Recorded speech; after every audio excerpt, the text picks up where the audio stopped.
अपना जो तिलक करते वही तिलक लगा के और तुलसी पधरा देते थे बस। अब उनके पास बहुत कुछ चढ़ने लग जाता था अपने आप, फल मिठाई द्रव्य, तो उससे फिर वो रखते नहीं थे, सब लुटा देते थे सेवा में। तो उनके गुरुजी ने कहा देखो भाई, एक जंगल में दो शेर नहीं रहते हैं, अब तुम सिद्ध हो गए हो और सेवा का विस्तार करो, अलग सेवा स्थापित करो। तब आपने गुरुदेव की कृपा ही थी, गुरुदेव ने आज्ञा दिया और आपने 52 बीघे में बड़ी छावनी नामक स्थान स्थापित किया। छावनी में, छावनी माने फौज की होती है ना छावनी, तो हजारों की संख्या में जहां संत रहें उसको छावनी कहते हैं। आपको सुनकर आश्चर्य होगा, बाबा श्री रघुनाथ दास जी ने जब बड़ी छावनी की स्थापना की, हम लोग थोड़ी मोड़ी सेवा करते हैं तो दुनिया भरे का अहंकार लाद लेते हैं अपनी पीठ पर, बिना मतलब का, बिना बात का। और उस समय उन्होंने झा जी जब सेवा शुरू किया तो 2500 जोड़ी तो बैल थे। कितने? तो 2500 जोड़ी बैल का मतलब क्या हो गया? अरे जोड़ी का मतलब माने 2, तो 2500 का दुगना कितना हुआ? 5000। और 10-12 हजार गैया थी, 700-800 भैंसें थी, भैंस भी थी, नंदी थे। आश्रम के भीतर 25 कुआं थे। कितने कुआं? क्योंकि इतने साधु, एक उसमें नल तो थे नहीं, तो एक कुएं पर अपना नित्य कृत्य कैसे करेंगे। और सब कुआं, सब अलग अलग संतों के निवास और सबके अलग अलग छोटे छोटे मंदिर है। और घड़ी घंट ज्यादा जोर से नहीं बजाने देते थे। क्यों? बोले कोई साधु ध्यान में बैठा है, ठाकुर जी की पता नहीं कौन सी लीला का दर्शन कर रहा है, कहीं उसकी लीला में विक्षेप न हो जाए।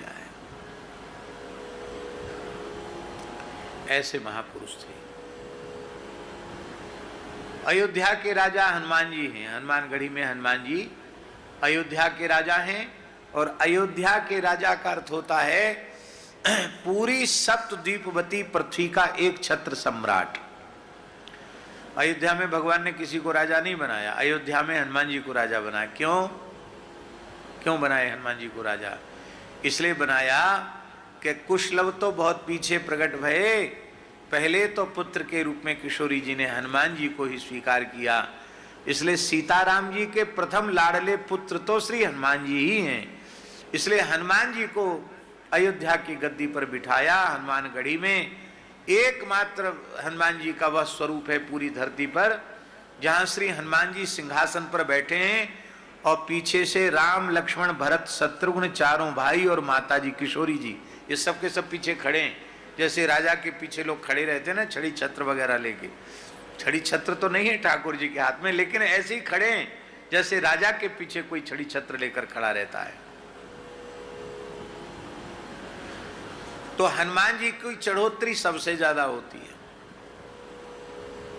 राजा हैं, पर बाबा श्री रघुनाथ दास जी का समय ऐसा था कि हनुमान जी से ज्यादा मेला के समय चढ़ोतरी हो जाती थी बड़ी छावनी में सनातन भगवान की।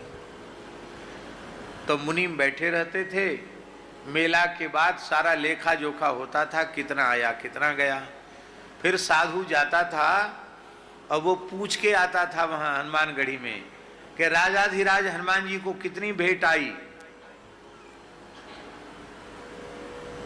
तो एक उदाहरण दे रहे हैं कि जैसे कहा उस जमाने में आज से कम 200 साल पहले, उस जमाने में हनुमान जी की भेंट आई 1 लाख रुपया। कितनी? 1 लाख रुपया भेंट आई हनुमान जी की। तो बड़ी छावनी में भेंट होती थी 1.5 लाख या 2 लाख। तो बाबा कहते भाई हम तो प्रजा हैं, राजा तो हनुमान जी हैं, प्रजा की आमदनी राजा से ज्यादा नहीं होना चाहिए, नहीं राजा सब प्रजा के सेवा के कार्य कैसे करेगा। तो वो जितना ज्यादा हनुमान जी की चढ़ोतरी से जितना ज्यादा होता वो सब का सब हनुमान जी के यहाँ भिजवा देते, अपने पास नहीं रखते। और साधु सेवा ही नहीं, मनमोहन शरण जी, अयोध्या के ग्रामीण क्षेत्र के लोग आ जाते, किसी जाति के हों आ जाते, गांव गांव के लोग आ जाते, अब पंगत में बैठते पाने के लिए। तो बाबा उनसे पूछवाते, पता लगवाते किस गांव के हैं। तो कहते अच्छा जा रहे हो तो अपने पूरे घर के लिए पुआ ले जाना, कपड़ा ले जाना। मार्किन का कपड़ा चलता था उस समय, गांव के लोग वही पहनते थे, लट्ठा मोटा कपड़ा। तो कपड़ा ले जाना, पुआ ले जाना। फिर कहते तुम्हारे मोहल्ले में कितने लोग हैं। फिर पूछते तुम्हारे गांव में कितने लोग होंगे। तो कह देता इतने होंगे महाराज। तो अच्छा ठीक है, बैलगाड़ी में सब सामान लदवाओ, उनके गांव भेज दो। ऐसे जिसको 1 गुना देना है उसको 1000 लाख गुना देते थे, इतनी उदारता। वस्तु को देखते ही नहीं, खूब लुटाते, खूब लुटाते, जितना लुटाते उतना आता। हम लोगों को सीख लेनी चाहिए, जितना संग्रह करोगे उतना भगवान मुट्ठी बंद करेंगे, जितना उदारता पूर्वक सेवा में खर्च करोगे उतना ज्यादा आएगा। हमारे निकट जब पहले पहले बाबूजी आए, उड़ीसा वाले जगदीश दास जी, तो वैश्य है ना, तो वैश्य को थोड़ा पैसे की पकड़ होती है। तो कहते आप आमदनी तो हो नहीं रही है, आप कहते यहाँ 10,000 दे दो, हाँ 20,000 दे दो, हमको तो कोई बात नहीं, पर थोड़ा नाक मुंह से कोड़ते। तो हमने उनको कहा, कई बार मैंने कहा देखो हमने तुमको मांगा था 10, यहाँ दिया 10, आज देखो शाम तक 20 हो जाएगा। हम तो विनोद में कहते कि आज शाम तक 20 हो जाएगा, और 20 का 30 हो जाता।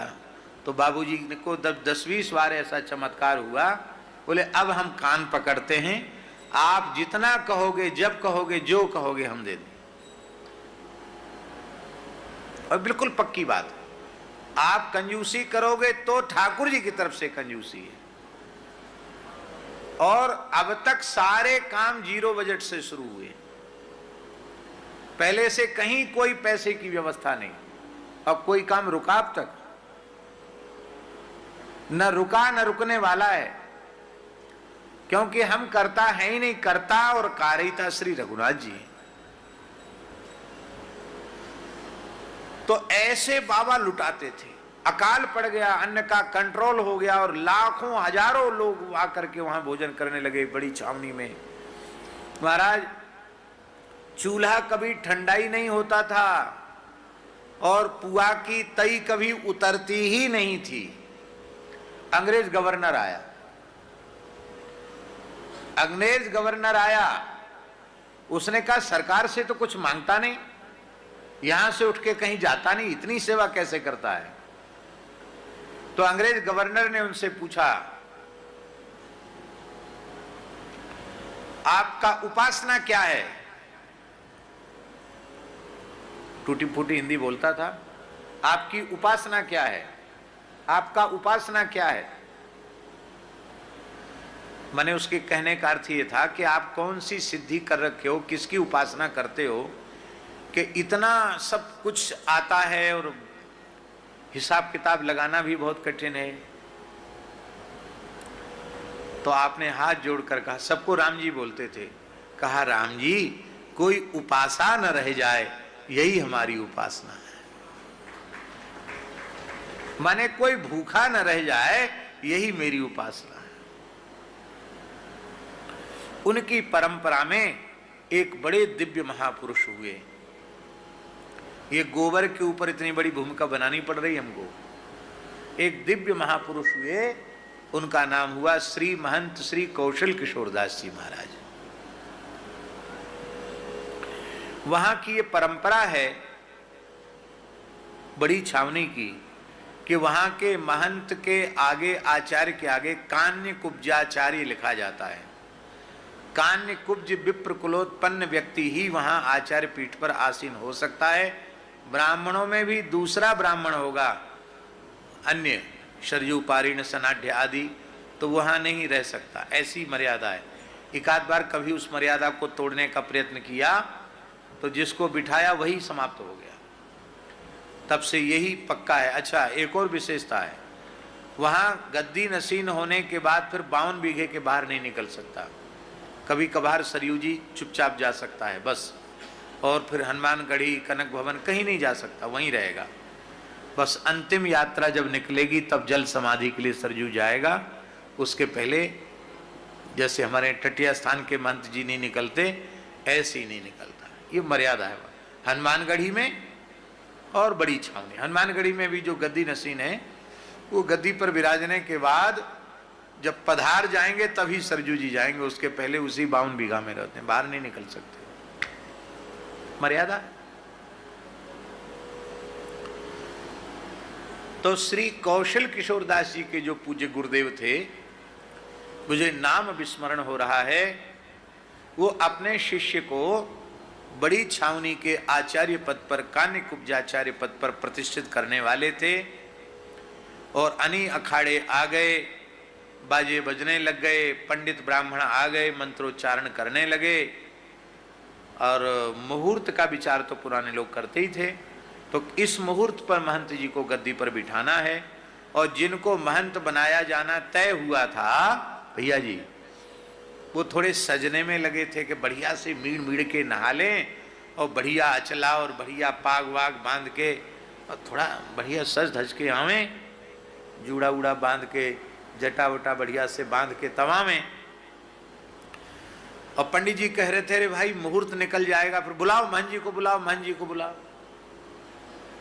तो किसी ने कहा बस आते हैं, तैयार हो रहे हैं। फिर थोड़ी देर में पुरोहित जी ने कहा, बाबा महंत जी को बुलाओ, बोले तैयार हो रहे हैं। फिर थोड़ी देर में करे, भाई कब तक तैयार होंगे, मुहूर्त फिर निकल जाएगा, क्योंकि आके पहले स्वस्ति वाचन करना होगा, गौरी गणेश पूजन करना होगा, अब फिर इतने बीच में तो समय निकला जा रहा है। तो उनके गुरुजी उठे और बोले, नहीं, जो तैयार हो रहा उसको तैयार ही होने दो, इसी मुहूर्त में हम दूसरे बालक को बिठा देते हैं। तो उठे वहां से महाराज जी, और तेजी से उन्होंने आश्रम का चक्कर लगाया। तो उत्सव था, महंती हो रही थी, तो सब भीड़ वहीं इकट्ठी थी, पर पूरे आश्रम के लोग इकट्ठे वहीं थे जहां ये उत्सव हो रहा था। पर एक बालक गौशाला में और गोबर उठा रहा था। यहां तक गोबर में हाथ सने हुए थे, क्योंकि कभी पतला गोबर भी होता, वो हाथ पे गिर जाता है। यहां तक हाथ सने हुए थे, कपड़े में भी गोबर लगा हुआ था। वो गोबर फेंक रहे थे, गौशाला की सफाई कर रहे थे। बस उसी का हाथ पकड़ लिया गुरुजी ने, बोले चलो चलो मुहूर्त निकल जाएगा, महंत बनना है तुमको। उस समय वो केवल 15-16 साल के थे। अब वो समझ ही नहीं पाया बालक कि क्या गुरुजी हाथ पकड़ के क्यों खींच रहे हैं। जब निकट पहुंचे तब समझ में आए कि महंत बना रहे हैं हमको। तो उन्होंने कहा, गुरुजी गोबर लगा है। अरे बोले, लक्ष्मी जी की कृपा हो गई, यहां तक लक्ष्मी जी की कृपा। कहते हैं ना, उनके तो पूरे हाथ लक्ष्मी में हैं। बोले, तुम्हारे जहां तक गोबर लगा वहां तक लक्ष्मी है, तुम सबसे प्रतापी पुरुष होगे इस परंपरा के, बैठ जाओ, हाथ धोने की जरूरत नहीं है। गोबर लगे शरीर से, गोबर लगे हाथ से, गद्दी पर बिठाया। और छावनी की परंपरा में प्रथम आचार्य चरण बाबा श्री रघुनाथ दास जी के बाद सबसे प्रतापी महापुरुष हुए वो श्री महंत कौशल किशोर दास जी। आप गए हैं बड़ी छावनी, वहां उनका विग्रह विराजमान है, इतने विशाल मोटे तगड़े, एक मूर्ति विराजमान है, और किसी की मूर्ति नहीं है पूरे स्थान में। इस स्थान में केवल श्री महंत कौशल किशोर दास जी महाराज की ही मूर्ति है। आप समझ गए?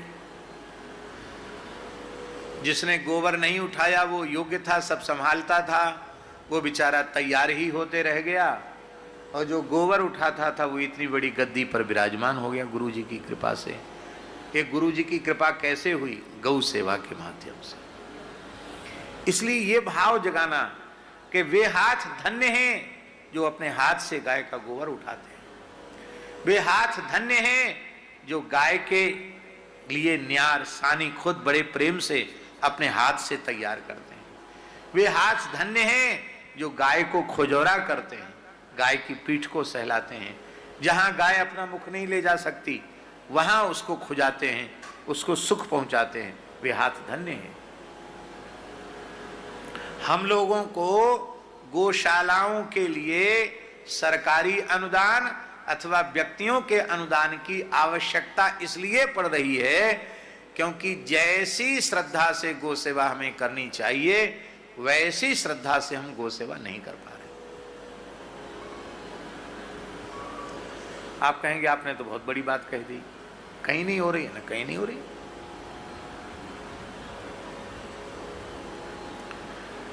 कामधेनु अलग से कोई गाय नहीं है, प्रत्येक गाय कामधेनु है।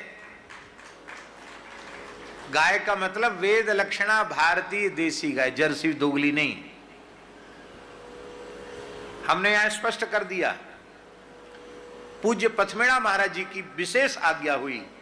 महाराज जी ने कहा सूरश्याम में जर्सी दोगली बिल्कुल बंद करो,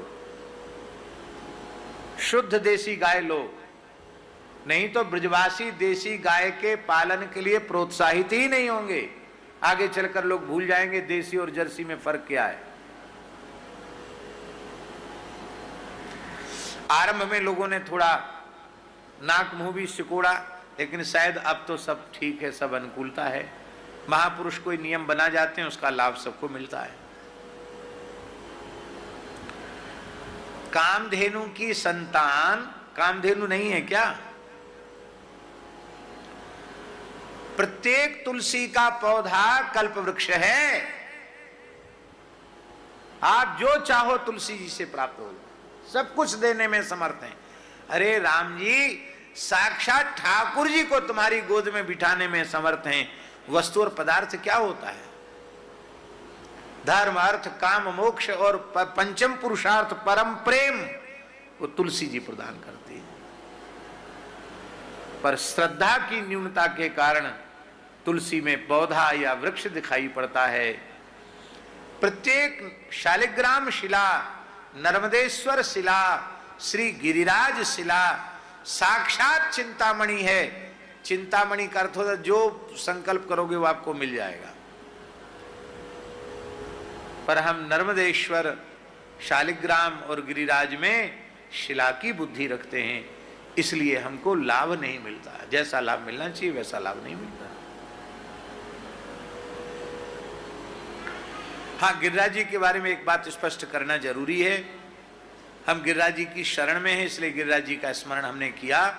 पर यह बात सुन के कोई गिरिराज जी उठा के अपने घर में मत ले जाना, क्योंकि साक्षात भगवान नारायण ब्रजवास करने के लिए पर्वत के रूप में यहाँ प्रकट भये और उनको आप ब्रज छुड़ाओ, ये अपराध है गिरिराज जी के प्रति। तो ऐसा मत करना। शालिग्राम जी को कहीं ले जा सकते हो, गिरिराज जी को सब जगह नहीं ले जाया जा सकता, ब्रज के बाहर नहीं। पर ये सब चिंतामणि है। ठीक इसी प्रकार से प्रत्येक वेद लक्षणा भारतीय गाय कामधेनु है। पर ये कामधेनु है ये विचार हम नहीं करते। हम तो उसमें पशु बुद्धि रखते हैं, पशु का दर्शन करते हैं। इसलिए हमको सरकारी अनुदान की भी अपेक्षा रहती है और लोगों के अनुदान की अपेक्षा रहती। कहीं कहीं जाने की आवश्यकता नहीं है। गाय धर्म अर्थ काम मोक्ष चारों पुरुषार्थ तो देती ही है। विशुद्ध भगवत प्रेम प्रदान करने वाली गाय है। क्या नहीं दे सकती गाय? सब कुछ दे सकती गाय। पर हम लोगों में श्रद्धा की